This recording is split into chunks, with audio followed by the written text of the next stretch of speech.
just stop talking. That's it. Now let's go through that whole thing again, Luke. What he did to Justin Bieber was unfair. A little more emotional.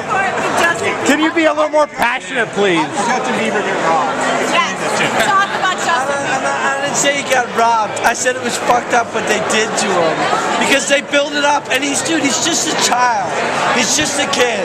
And they build it up like you're gonna win, and then they were like, psych, and they pulled it out from under him. So I thought that was kind of fucked up what they did to him.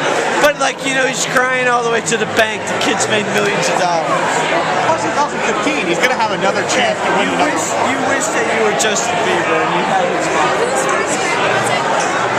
Huh? Who's first? It was the first time Mick Jagger performed at the Grammys after being like a fucking rock superstar for 50 years. This is the first time Mick Jagger played at the Grammys. How is that possible?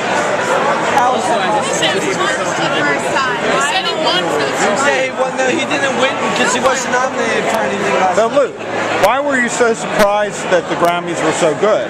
Because every year the Grammys suck. Everybody knows that. First of all, there's a zillion categories to get nominated for. There's so many categories. It's chopped up so much. Okay, like, does this make sense? Arcade Fire was nominated for the Best Alternative Album, right? They didn't win for Best Alternative Album, but they won for Grammy Album of the Year. How does that make any fucking sense? So shouldn't the group that beats them for Album of the Year, I mean for Alternative Album of the Year? Who were they up against in the alternative category? I don't even remember. But I know that they didn't win that. So shouldn't that group have had... You would agree, though, they had the best album of the year. Yes. That's pretty rare when the Grammys award. Yeah. No. Like, finally they gave it to something good. But more importantly, The month of May was one of the most incendiary moments in the history of television. They picked the most punk rock song on their album, and they came out and they did it with like strobe lights and shit. And it was great. There were like people on bikes and shit.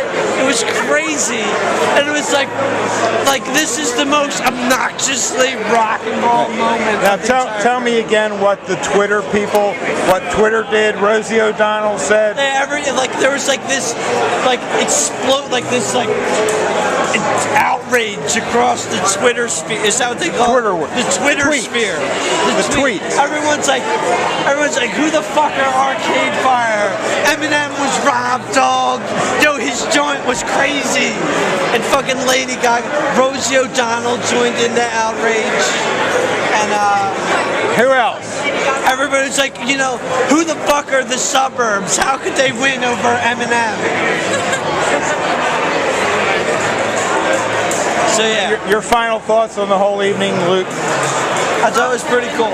It was awesome to see Bob Dylan because he always looks complete. He looks lost. He comes out.